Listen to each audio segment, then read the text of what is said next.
Welcome to VG news లక్ష్యం సమాజహితం. నేను ఝాన్సీ. బులెటిన్ల ముందుగా హెడ్లైన్స్ చూద్దాం. విశాఖ ఋషికొండపై యథేచ్ఛగా తవ్వకాలు, పర్యావరణానికి తూట్లు పొడుస్తున్నారని టీడీపీ ఆగ్రహం.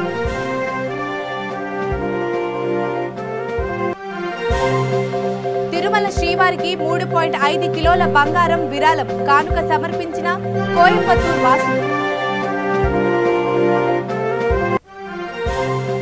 పార్వతీపురం ఐటీడీఏ ఆఫీసు ఎదుట ఉద్రిక్తత, ఆందోళనకు దిగిన ఉద్యోగులు.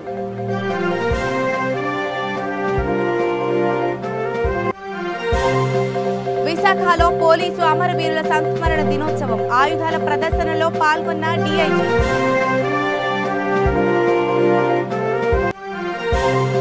చంద్రబాబుపై ధ్వజమెత్తిన పిఠాపురం ఎమ్మెల్యే, అసత్య ఆరోపణలు ఆపాలన్న దొరబాబు.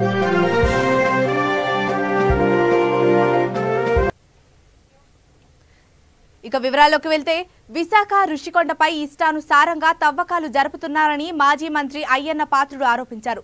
ఎలాంటి అనుమతులు లేకుండా ఋషికొండను దోచుకుంటున్నారని అన్నారు. ఋషికొండపై తవ్వకాలు చేయడంపై ఆయన తన నివాసంలో మీడియాతో మాట్లాడారు. నిబంధనలు పక్కన పెట్టి ఎలా పనులు చేస్తారని ప్రశ్నించారు. పర్యావరణానికి తూట్లు పొడుస్తున్నారని విమర్శించారు. ఋషికొండను మొత్తం తవ్వేస్తున్నారంటూ అయ్యన్న దిగువన బీచ్ రోడ్లో గీతం విశ్వవిద్యాలయం ఎదుట 80 లక్షలతో నిర్మించిన బస్టాప్ ను నేలమట్టం చేశారని గుర్తు చేశారు. ఇటువంటి నగరంలో పుట్టడం అందరి తాలూకు అదృష్టం అని చెప్పి మనందరం కూడా భావిస్తూ ఉంటాం. మనమే కాదు, ఏ ఇతర రాష్ట్రాల్లో కానీ ఇతర ప్రాంతాల్లో ఉన్న వాళ్ళు కూడా రిటైర్మెంట్ అయిపోయిన తర్వాత విశాఖపట్నంలో మిగిలిన జీవితం అంతా గడపాలి, ఆనందంగా గడపాలని చెప్పి ఆలోచించే పరిస్థితి మన విశాఖపట్నానికి ఉంది. ఆ విధంగా ఎంతోమంది రిటైర్ అయిపోయిన తర్వాత విశాఖపట్నంలో సెటిల్ అయిన ఆఫీసర్లు కూడా మనం చూస్తూనే ఉన్నాం. అటువంటి మంచి నగరం మన విశాఖ నగరం. ఈ నగరం మీద కొంతమంది దొంగలు పడ్డారు. అలీబాబా 40 దొంగల్లాగా నెల్లూరు ప్రాంతం నుంచి ఏటు విజయసాయిరెడ్డి వాళ్ళ బృందం పడి ఇవాళ 2.5 సంవత్సరాల్లో విశాఖపట్నాన్ని మొత్తం దోచుకున్న సంగతి రోజు మీరు చూస్తూనే ఉన్నారు. మీ కళ్ళ ముందు ఎంత దౌర్జన్యం జరుగుతుందో మీరు అందరూ చూస్తూనే ఉన్నారు.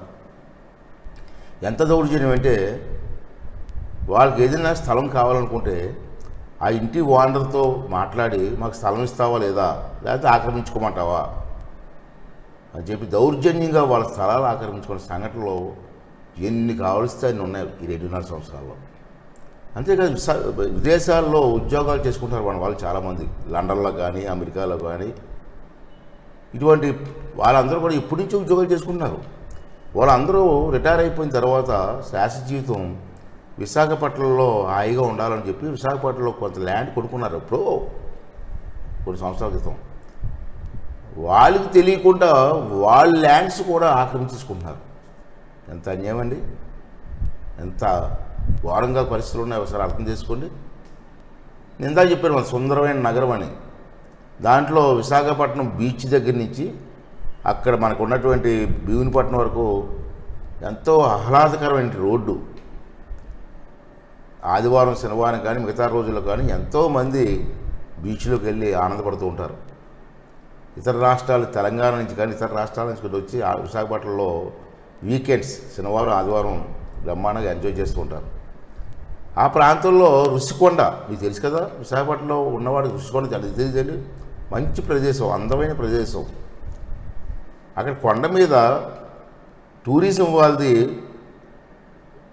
ఒక హోటల్ ఉంది.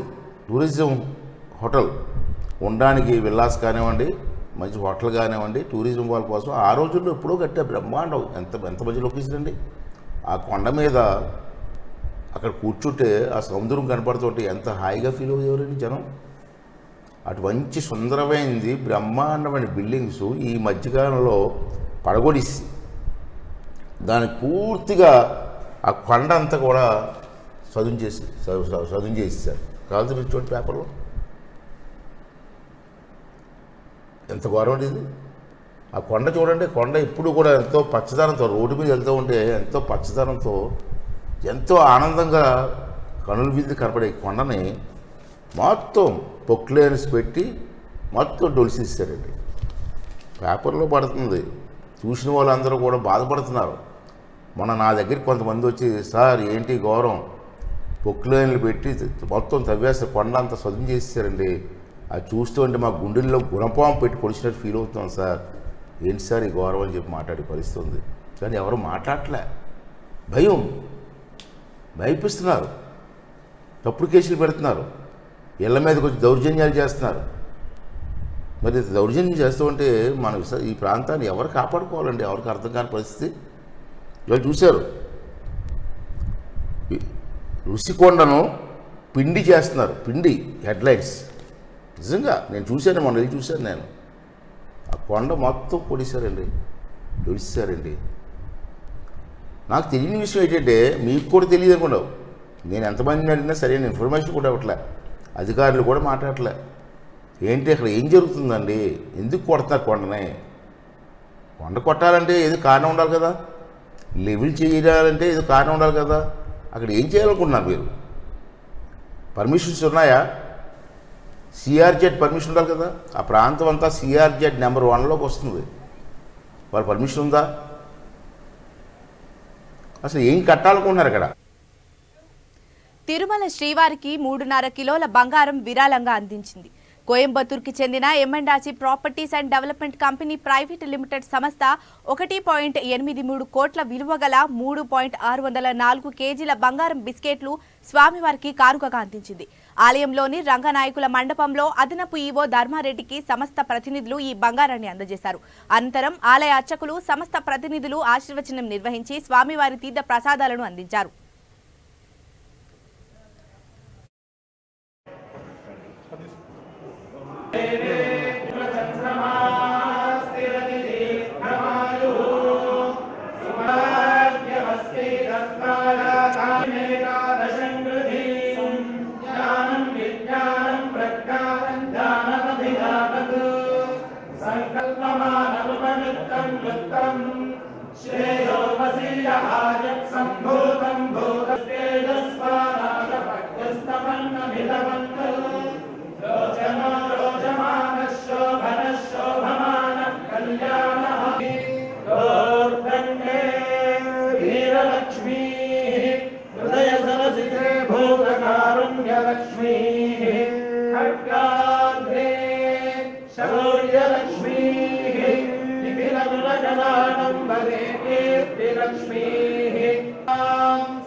ఐటీడీఏ కార్యాలయం ఎదుట ఉద్రిక్తత నెలకొంది.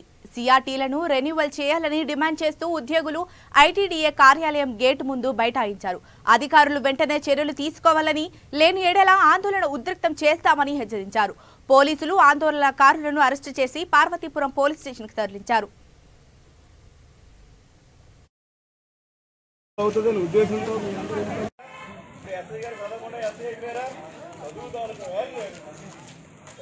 బాగుపడతాం మరి అంత విలువ ఉన్నటువంటి ఇదే రంగాన్ని ఎందుకు గవర్నమెంట్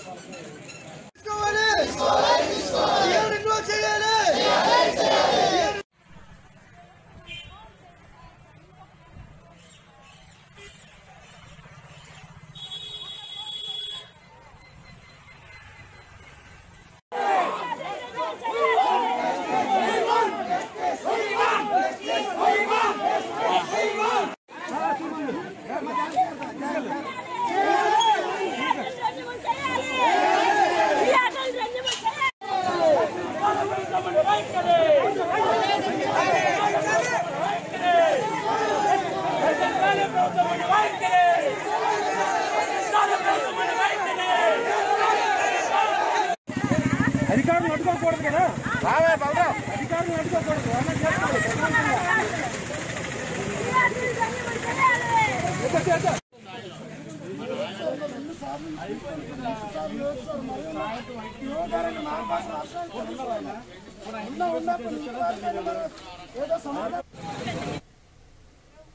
విశాఖపట్నంలో పోలీసు అమరవీరుల సంస్మరణ దినోత్సవంలో భాగంగా ఓపెన్ హౌస్ కార్యక్రమం నిర్వహించారు.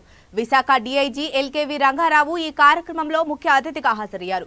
పోలీసు శాఖ వినియోగించే సాంకేతిక కమ్యూనికేషన్ బాంబు డిటెక్షన్, డిస్పోజల్ ఆయుధాలు, దిశ యాప్ గురించి విద్యార్థులు ప్రజలకు అవగాహన కల్పించారు. ఓపెన్ హౌస్ నిర్వహించడం వలన విద్యార్థులు పోలీసుల కృషిని తెలుసుకుంటారని, పోలీసు శాఖ పట్ల మక్కువ కలిపి పోలీసు విధుల్లో చేరేందుకు ఆసక్తి చూపుతారని డీఐజీ అన్నారు. ఈ కార్యక్రమంలో అదనపు ఎస్పీ సత్యనారాయణరావు, ఓఎస్డీఎన్ సూర్యచంద్రరావు, డీఎస్పీ శేషాద్రి సిబ్బంది పాల్గొన్నారు.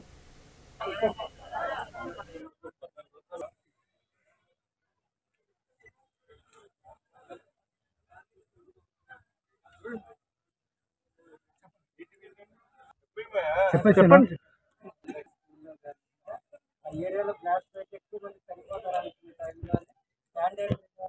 జనకి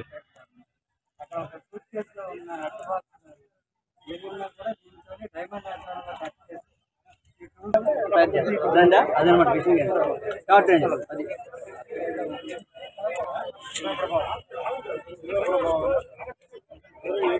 ఆర్మీ సోల్జర్ కనుక్కున్నట్టు ఇది కూడా ఏకీ పార్ట్స్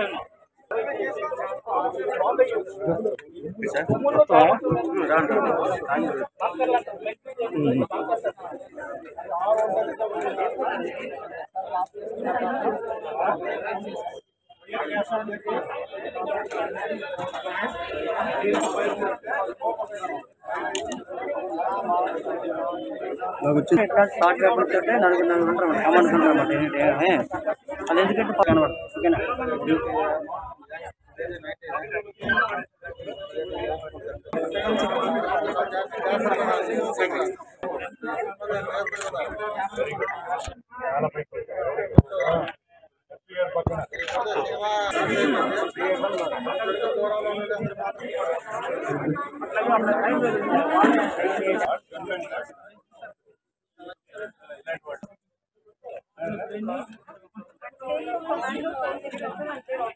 రెండు రకాల MP5 లో MP5 అంటే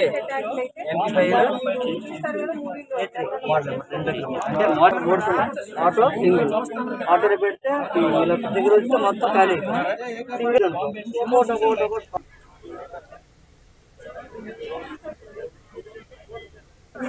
మేడం.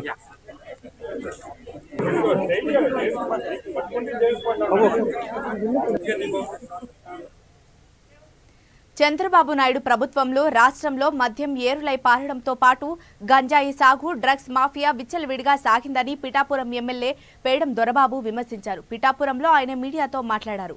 ఇప్పుడు మత్తు మాఫియాపై జగన్మోహన్ రెడ్డి ప్రభుత్వం ఉక్కుపాదం మోపుతూ నిర్మూలిస్తుంటే చంద్రబాబు నాయుడు అండ్ కో నాయకులు ఓర్వలేక తప్పుడు ఆరోపణలు చేస్తున్నారని మండిపడ్డారు. చంద్రబాబు నాయుడు టీడీపీ నాయకులపై ధ్వజమెత్తారు. కొత్తగా వచ్చిన గంజాయి వ్యాపారం కాదు. ఏ ప్రభుత్వం ఉన్నా గంజాయి వ్యాపారం జరుగుతుంది. గంజాయి మీద ఉక్కుపాదం మోపుతా ఉన్నారు. కానీ తెలుగుదేశం పాలనలోనే అయ్యన్న పాత్రుడు ఎంతో వాళ్ళ అనుయూయులు ఈ వ్యాపారం చేస్తున్నారనేది ఓపెన్గా ఆ రోజున మాట్లాడుకునే మాటలు మీ అందరికీ తెలుసు. కానీ ఈ రోజున నేను తెలియజేస్తా ఉన్నాను, ఈ పిఠాపురం నియోజకవర్గంలోనే మీకు తెలియజేస్తాను.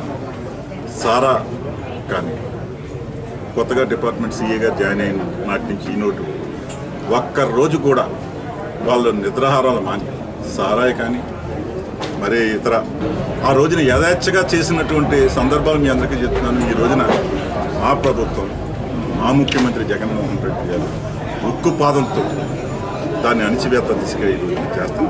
వైనాన్ని మీ అందరికీ కూడా గుర్తు చేస్తాం.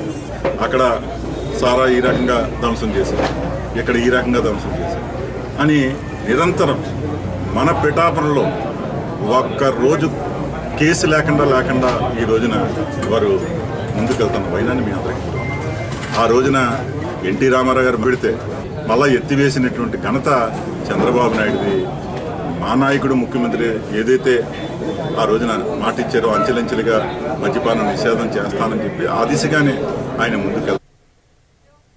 కృష్ణా జిల్లా మచిలీపట్నంలో ప్రభుత్వ ఉద్యోగులు ఓటరు అవగాహన ర్యాలీ నిర్వహించారు.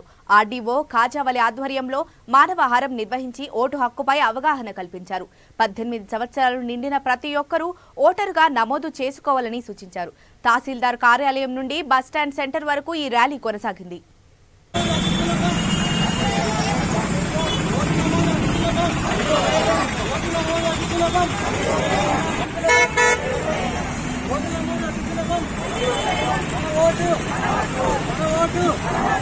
ఓటర్గా నమోదు కావడం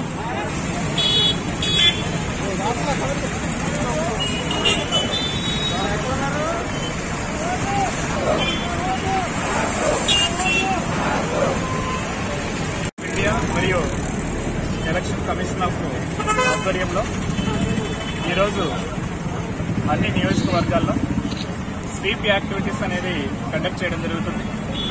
systematic voters education and electoral participation అంటే 18 సంవత్సరాలు దాటినటువంటి ప్రతి పౌరుడు తప్పనిసరిగా ఓటర్గా నమోదవ్వాలి అనేది ఈ స్వీప్ యాక్టివిటీస్ యొక్క ముఖ్య లక్ష్యం. గ్రేటర్ పార్టిసిపేషన్ అనేది స్ట్రాంగ్ డెమోక్రసీకి ఆధారం అవుతుంది. కాబట్టి ఎవరైతే ఓటర్లుగా నమోదు కానిటువంటి వారు ఉన్నారో వారందరూ కూడా 18 సంవత్సరాలు నిండిన వారైతే తప్పనిసరిగా మీకు దగ్గరలో ఉన్నటువంటి బూత్ లెవెల్ ఆఫీసర్ ద్వారా కానీ లేదా దగ్గరలో ఉన్నటువంటి తహసీల్దార్ కార్యాలయంలో కానీ ఫామ్ 6 అనేది మీరు అక్కడ ఇచ్చేసి ఓటర్గా నమోదు చేసుకోవాలని విజ్ఞప్తి చేస్తున్నాము. ప్రతి సంవత్సరం కూడా స్పెషల్ సమ్మరీ రివిజన్లో భాగంగా ఈ యొక్క నూతన ఓటర్గా నమోదు చేసుకోవాల్సినటువంటి వారు ఎవరైతే ఉన్నారో కళాశాలల్లో కావచ్చు లేదా యూనివర్సిటీల్లో కావచ్చు ఉన్నటువంటి యువత కూడా ఈ యొక్క స్వీప్ యాక్టివిటీస్లో భాగస్వామ్యమై మీరందరూ కూడా ఓటర్గా నమోదు చేసుకోవాలని మేమందరం కూడా విజ్ఞప్తి చేస్తున్నాము. అదేవిధంగా ఈ యొక్క ఓటర్ నమోదు కార్యక్రమంలో భాగంగా ప్రతిరోజు కూడా మేము అంటే ఇంతకుముందు అయితే కేవలం సమ్మరీ రివిజన్లో మాత్రమే ఆ టైంలో మాత్రమే కొత్త ఓటర్గా నమోదు చేసుకునే వాళ్ళు. కానీ ఇప్పుడు ఎలక్షన్ కమిషన్ వారు మనకి ఇచ్చినటువంటి గైడ్ లైన్స్ ఏంటంటే 365 రోజుల్లో ఎప్పుడైనా కూడా మీరు నూతన అప్లికేషన్ ఫామ్ 6 నింపి ఓటర్గా నమోదు చేసుకోవడానికి అవకాశం ఉంది. కాబట్టి 18 ఇయర్స్ దాటినటువంటి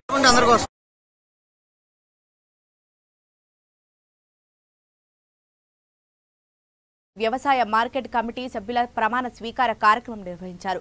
ఈ కార్యక్రమానికి ఎమ్మెల్యే ఆలజంగి జోగారావు ముఖ్య అతిథిగా హాజరై కమిటీ సభ్యులతో ప్రమాణం చేయించారు. రైతులను అన్ని విధాలుగా ఆదుకోవడమే ఏఎంసీ కార్యవర్గం ముఖ్య లక్ష్యమని శాసనసభ్యులు పేర్కొన్నారు.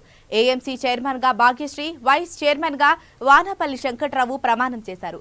రైతులకు అన్ని వేళలా అందుబాటులో ఉంటూ వారికి సేవలు అందించడమే లక్ష్యంగా కమిటీ పనిచేస్తుందని ఎమ్మెల్యే తెలిపారు.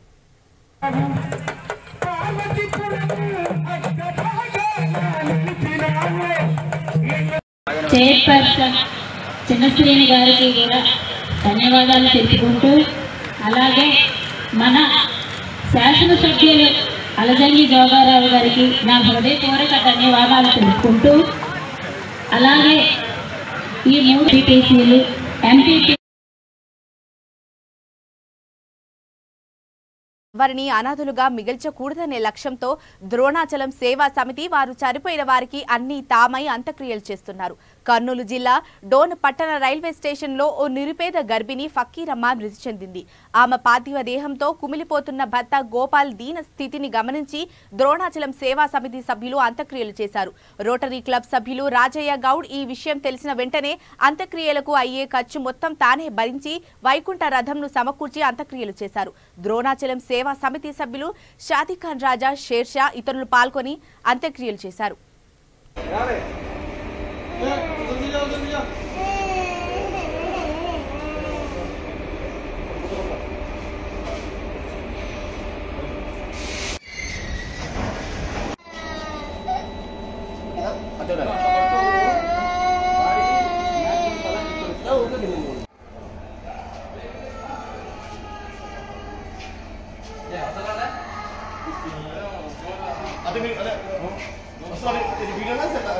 వీడియో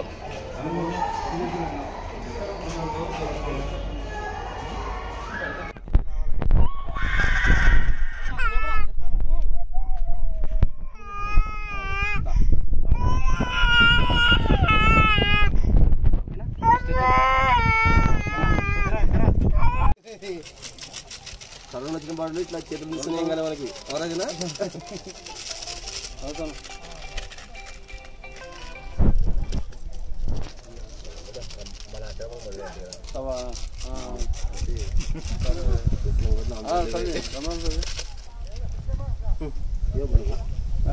ఇదే ఏదో చేస్తున్నాడు. Okay okay okay okay sir video ఇస్తా పెడతా సరే ఉదరకో సరే సరే ఓకే సార్ ఓకేనా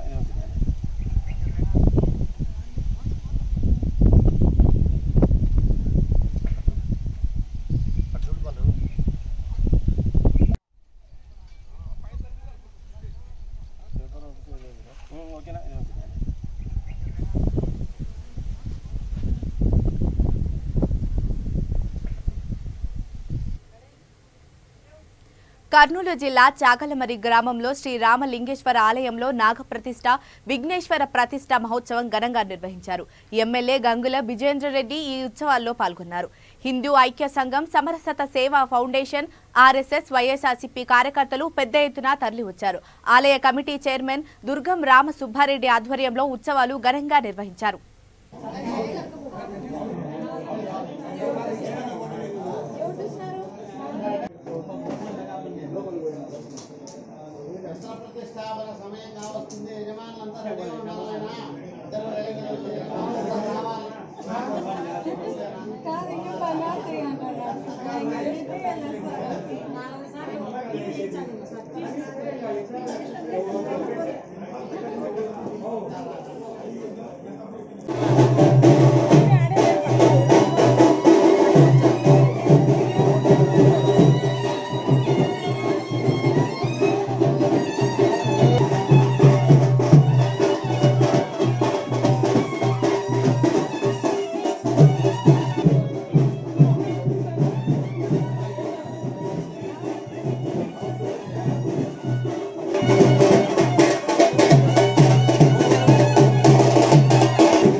తనపై హత్య యత్నానికి కుట్ర జరుగుతుందని కృష్ణా ఇబ్రహీంపట్నం మండల ఎంపీపీ పాలడుగు జ్యోత్స్న భర్త వైసీపీ క్రియాశీలక నేత ఎమ్మెల్యే ముఖ్య అనుచరుడు పాలడుగు దుర్గా ప్రసాద్ ఆరోపించారు.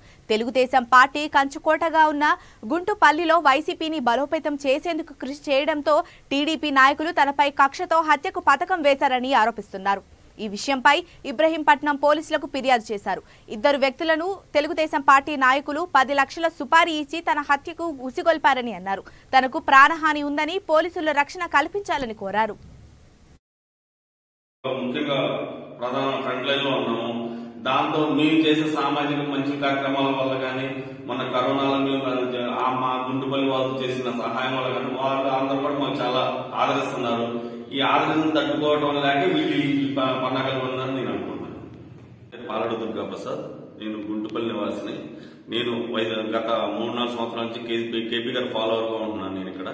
నేను నా భార్యను కూడా ఎంపీపీ అభ్యర్థిగా గుంటుపల్లి నుంచి పోటీ చేయించాను. తన అత్యధిక మెజార్టీతో గుంటుపల్లి నుంచి పోటీ చేసి గెలవడం జరిగింది. గత 2 సంవత్సరాల నుంచి పంచాయతీ ఎలక్షన్స్ దగ్గర నుంచి కూడా నేను గుంటుపల్లి ఫ్రంట్ లీడ్ తీసుకుని పనిచేస్తున్నాను. దీన్ని గతంలో గుంటుపల్లి అనేది టీడీపీ కంచుకోటగా ఉండేది. అలాగే దేవినేని ఉమామహేశ్వరరావు కూడా ప్రత్యేక అమ్మానంతో ఇస్కరించులుగానే అక్కడ ఆదాయం ఉండటం వల్ల దాన్ని ప్రత్యేక శ్రద్ధ పెట్టి చూసాడు. అట్లాంటి వసంత కృష్ణప్రసాద్ గారు వచ్చిన తర్వాత గుంటుపల్లి టీడీపీ అడ్డా అనేది ఇప్పుడు వైసీపీ అడ్డాగా మారడం జరిగింది. దాన్ని జీర్ణించుకోలేని తెలుగుదేశం పార్టీ వాళ్ళు నా మీద గత సంవత్సరం నుంచి కూడా హత్య ప్రయత్నాలు చేస్తానే ఉన్నారు. అవన్నీ కూడా నా మీద నోటీస్కి వచ్చినాయి. పంచాయతీ ఎలక్షన్స్ ముందు గత సంవత్సరం కూడా రాజశేఖర రెడ్డి గారు జయంతి రోజు మేము కేక్ కట్ చేసి ప్రోగ్రాం పెట్టుకుంటే వాళ్ళు దాదాపు ఒక 20-30 మంది వచ్చేసి మాకు గొడవ పడడం జరిగింది. ఆ రోజు కూడా నేను సర్ది చెప్పి పంపించాను గొడవలు వద్దన్న ఉద్దేశంతో. అలాగే పంచాయతీ ఎలక్షన్స్ అప్పుడు కూడా నన్ను 1994 చన్నాసిని చంపేస్తున్నావు అని చెప్పి చాలా బెదిరింపులు వచ్చినాయి. అయినా నేను వెనక తగ్గలేదు. అలాగే పంచాయతీ ఎలక్షన్స్ అయిపోయిన తర్వాత ప్రమాణ స్వీకారం రోజు నేను గుడ్డుపల్లి పంచాయతీ ఆఫీస్ దగ్గరికి వెళ్తే ఇన్నోవా కార్లు వేసుకొచ్చి నన్ను తొక్కించండి అన్నారు. ఆ రోజు నేను వెనక తగ్గకుండా అలాగే కూర్చున్నాను. అది అయిపోయిన తర్వాత కూడా మా అపార్ట్మెంట్ చుట్టూ కూడా వీళ్ళు మా భార్య పిల్లలను భయభ్రాంతులు చేసే విధంగా అపార్ట్మెంట్ చుట్టూ జిందాబాదులు కొట్టుకుంటా నినాదాలు చేసుకుంటూ మా అపార్ట్మెంట్ చుట్టూ తిరిగారు. అలాగే మేము మా పార్టీ కార్యాలయం కూడా మేము ర్యాలీ చేసుకుంటూ వస్తున్నప్పుడు మాకు ఎదురొచ్చి నా కారు అద్దం పగలగొట్టి మా పార్టీ ఆఫీస్ మీద టీడీపీ జెండా కట్టారు. ఆ రోజు చేసి మా కార్యకర్తలు కూడా స్తంభాల మీద దూకిస్తాను, వాళ్ళందరూ కూడా సరి చెప్పి ఇది మన మంచి పద్ధతి కాదు, మా జగన్మోహన్ రెడ్డి గారు ఆయన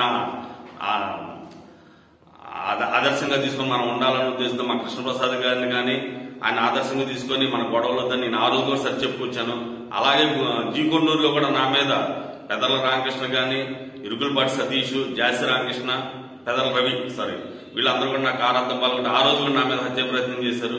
వీటన్నిటినీ నేను సమన్వయపరుచుకుంటా, మా కార్యకర్తలను కూడా సమన్వయపరుచుకుంటా, వాళ్ళ భయభ్రాంతులు గుర్చేస్తున్నా కూడా నేను వాళ్ళని సమన్వయపరుచుకుంటూ వస్తున్నాను. కానీ మొన్న 4 రోజుల క్రితం నాకు లెటర్ వచ్చింది ఆకాశరామన్, మేము జగనన్న జనాగ్రహాధ్యక్షులు ఉండగా మాకు లెటర్ వచ్చింది, ఇలా నీ మీద హత్యా ప్రయత్నం చేస్తున్నారని చెప్పేసి. దాన్ని లంబుసీన్ అని అతనికి వాళ్ళు 10 లక్షల కాంట్రాక్ట్ ఇచ్చారు. దానికి కానీ అతను 2 బైకులు కొన్నాడు, 10 సెల్ ఫోన్లు కొన్నాడు. ఇతనికి అనుకూలంగా రాణిగారి తోట చెందిన జ్యోతి అన్న అమ్మాయిని అతను సహాయం తీసుకొని ఇంకొక అతను గుంటూరు సీనా అని అతను కూడా ఇందుకు లేదు ఇన్వాల్వ్ అయి ఉన్నాడని తెలిసింది. దీన్ని ఇమీడియట్ డిమాండ్ చేస్తూ సిపిఎం నిరసనకు పిలుపునిచ్చింది. వామపక్షాలు చేపట్టిన ఈ ర్యాలీలో ప్రతి ఒక్కరూ పాల్గొని విజయవంతం చేయాలని గుంటూరు జిల్లా రేపల్లె సిపిఎం నేతలు కోరారు. రేపల్లె సిపిఎం కార్యాలయంలో పట్టణ కార్యదర్శి మణిపాల్ ఆధ్వర్యంలో మీడియా సమావేశంలో మాట్లాడారు. ధరలు తగ్గించడంలో కేంద్ర రాష్ట్ర ప్రభుత్వాలు విఫలం అయ్యాయని ఆరోపించారు. రేపల్లె పట్టణంలో జరిగే నిరసనలో వామపక్ష నేతలు ప్రజలు పాల్గొనాలని పిలుపునిచ్చారు. ఆంధ్ర రాష్ట్ర వ్యాప్తంగా వివిధ రూపాల్లో ఆందోళన చేయాలని పిలుపులో భాగంగా రేపల్లె పట్టణంలో నెహ్రూ బొమ్మ సెంటర్ వద్ద ఈ ఆందోళన కార్యక్రమాన్ని వామపక్ష పార్టీలు ఆధ్వర్యంలో నిర్వహించడం జరుగుతూ ఉంది. ఈరోజు ధరల పెరుగుదల అంటే పెట్రోల్ డీజిల్ ధరల పెరుగుదల అంటే మొత్తం నిత్యావసర వస్తువులు కానీ వీటన్నిటి మీద పెద్ద ఎత్తున పెరిగే పరిస్థితి ధరలు. ఈ ధరలకు సంబంధించి అదుపు చేయడంలో రాష్ట్ర ప్రభుత్వం పూర్తిగా విఫలమవుతున్న పరిస్థితి ఉంది. కేంద్ర ప్రభుత్వం పెద్ద ఎత్తున ప్రభుత్వ రంగ సంస్థల అమ్మకాలతో పాటు పెద్ద ఎత్తున ఈ ధరల పెంపుదలకు పెద్ద ఎత్తున పూనుకుంటా ఉంది. కేంద్ర ప్రభుత్వ విధానాలను ప్రశ్నించడంలో గానీ కేంద్ర ప్రభుత్వం ఈ ధరలను పెంచుతా ఉంది, ఈ ధరలను అదుపు చేయాలి కానీ ఎక్కడ ఆంధ్ర రాష్ట్రంలో ఉన్నటువంటి అధికార పార్టీ గానీ అట్లానే ప్రధాన ప్రతిపక్ష పార్టీలు గానీ ఎక్కడ మాట్లాడుతున్న పరిస్థితి లేదు.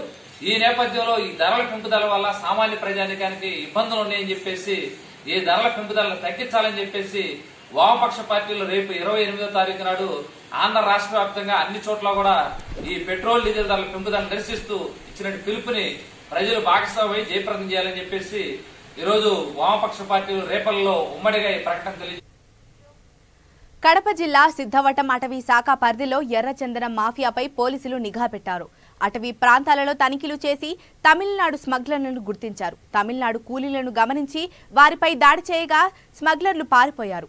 ఒకరు పట్టుబడ్డారు. విల్లుపురం గ్రామానికి చెందిన గాంధీ అనే వ్యక్తిని అదుపులోకి తీసుకున్నట్లు అటవీ శాఖ జిల్లా అధికారి రవీంద్ర ధామా తెలిపారు.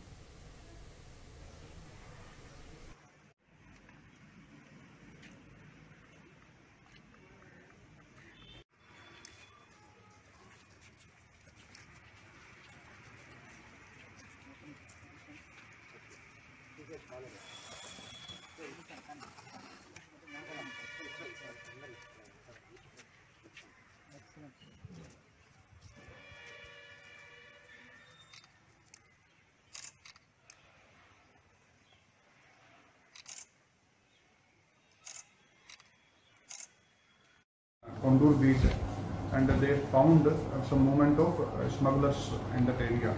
So our staff immediately conducted combing operation in the Kondur beach, Kukula Gunta location, and after the completion of combing operation, we were able to seize around 8 numbers of red center logs, along with one Tamilian coolie, one Tamilian smugglers. He was caught. His name is P. Gandhi. He is son of Palani and he is from Villupuram district of Tamil Nadu.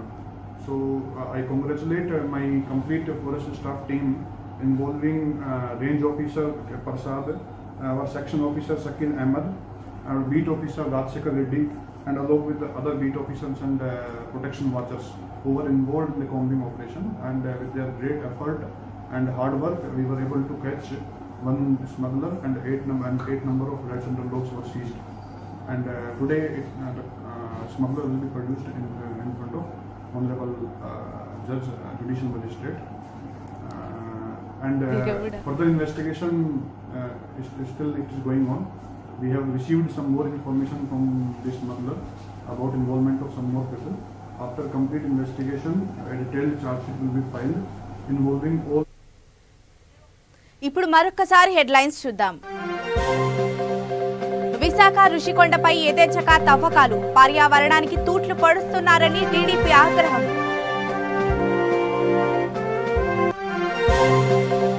Tirumala శ్రీవారికి 3.5 కిలోల బంగారం విరాళం, కానుక సమర్పించిన కోయంబత్తూరు వాసులు.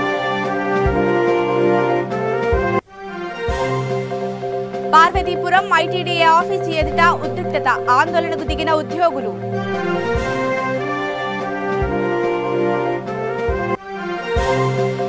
విశాఖలో police అమరవీరుల సంస్మరణ దినోత్సవం, ఆయుధాల ప్రదర్శనలో పాల్గొన్న డీఐజీ.